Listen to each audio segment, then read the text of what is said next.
কিছু বর্ণ দাও বিধাতা, যে বর্ণ অশ্রু স্নানে আর আমার একনিষ্ঠ ভালোবাসার পরশ পেলেই হবে কিছু শব্দ, বিভিন্ন রঙে রঙিন হবে। আর সেই শব্দগুলো সযতনে পূর্ণিমার আলোতে গভীর অরণ্যে একাকী নির্জনে তোমার স্পর্শের সেই অনুভূতির সুতোয় একটার পর একটা শব্দ গেঁথে সৃষ্টি করব।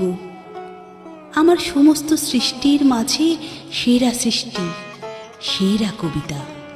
সে কবিতা কোনো প্রতিযোগিতার জন্য, কোনো পাঠকের জন্য নয়, কোনো কাব্যগ্রন্থে বন্দী হবে না।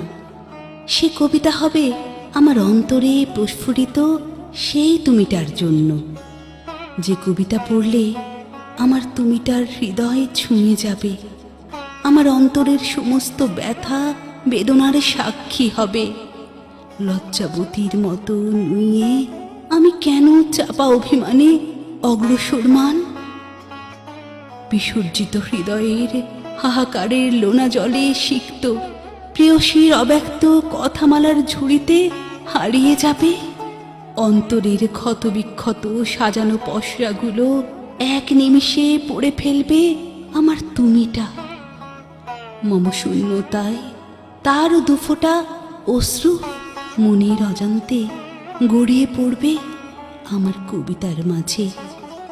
তোমার অশ্রু জলে আমার কবিতা অমরত্ব লাভ করবে, যে কবিতা আমার সমাধির পরও তার হৃদয়ে বেঁচে থাকবে অনাদিকাল।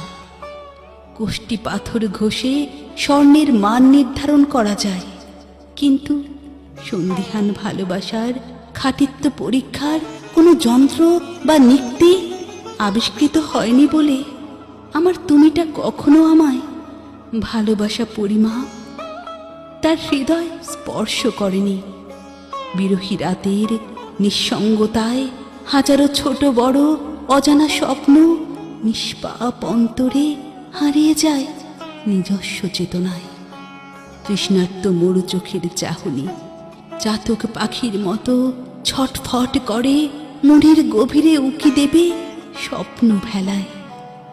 সিক্ত আবেগে রিক্ত মননে তব স্মৃতিরা কত উঁকি দিয়েছে আনমনে আলপনায়।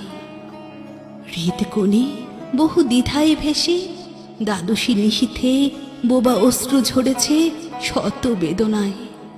তাই এমন একটি আয়নার মতো কবিতা লিখব, যে কবিতা পড়েই সে আমার হৃদয়ের প্রতিটা শ্বাস প্রশ্বাসে তার ছবি দেখবে, আর তনু মন উপলব্ধিতে অনুভূত হবে আমার অব্যক্ত সমস্ত ভালোবাসা।